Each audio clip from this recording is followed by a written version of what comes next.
karantiinka ee COVID-19 waa labada degmo dhammaan xafiisyada dawladda iyo kuwa barayfadka ah waxaa la farayaa inay fasaxaan shaqaalaha oo lagu wargeliyo inay guryaha ku shaqeeyaan intii macquul ah marka laga reebo shaqaalaha aan laga maarmin imaanshahooda xafiis waliba in uu soo reebo oo kaliya shaqaalaha aan laga maarmin si looga dheeraado dad badan oo goobo ay isugu imanayaan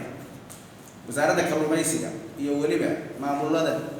maamulka dekada Kismaayo iyo dekadaha kale ee macamilka ah waxaa la farayaa inay ku wargeliyaan shaqaalaha doomaha kalluumaysiga iyo waliba doomaha kale ee xamuulka ee dalka dibadiisa ka yimaada inaysan ka soo degin shaqaaluhu doomahooda oo aysan gudaha u soo gelin magaalooyinka xeebadyada Jubbaland qodobka toddobaad wasaaradda arrimaha diinta iyo awqaafta waxaa la farayaa inay kala tashato gudiyada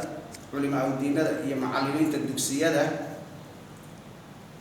quraan akhris iyo in la badiyo alla bariga